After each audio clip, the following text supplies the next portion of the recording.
आज के वीडियो में मैं आपको एक बेस्ट MACD ट्रेडिंग स्ट्रैटेजी बताऊंगा जिसे सीखकर आप अच्छा खासा प्रॉफिट जनरेट कर सकते हो। MACD ट्रेडर्स द्वारा यूज किए जाने वाले एक बहुत ही फेमस इंडिकेटर है, पर बहुत से लोग एक मिस्टेक करते हैं, वो है MACD को सिंगल अलोन यूज करना, क्योंकि MACD रेंजिंग मार्केट में हमें कंटिन्यूअसली फेक सिग्नल देता रखता है, जिसके वजह से हमें भारी नुकसान का सामना करना पड़ता है।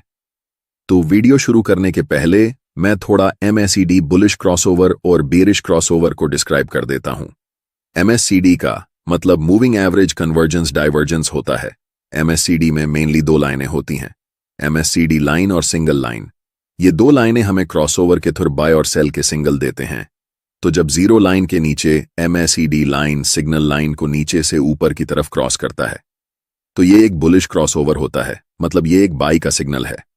और जब भी जीरो लाइन के ऊपर MACD लाइन सिग्नल लाइन को ऊपर से नीचे की तरफ क्रॉस करता है, तो ये एक बेरिश सिग्नल होता है, डेट मतलब सेल सिग्नल होता है। यहां तक अगर आपको समझ आ गया तो हम आगे स्ट्रेटेजी की ओर बढ़ते हैं। तो हमारी जो स्ट्रेटेजी है उसके लिए हम MACD के साथ 200 एक्सपोनेंशियल मूविंग एवरेज को यूज करेंगे। तो ये स्ट्रेटेजी बहुत सिंपल है। इस स्ट्रेटेजी में हम 200 मूविंग एवरेज को as a support and resistance use करेंगे।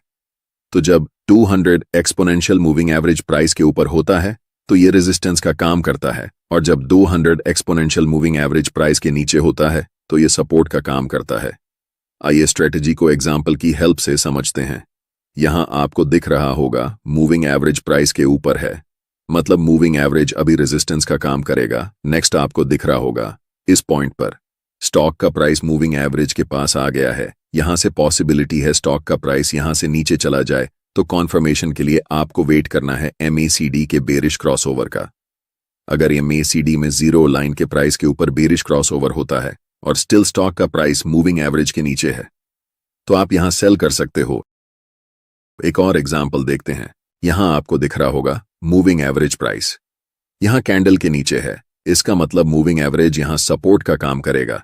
नेक्स्ट आपको दिख रहा होगा इस पॉइंट पर स्टॉक का प्राइस मूविंग एवरेज के पास आ गया है।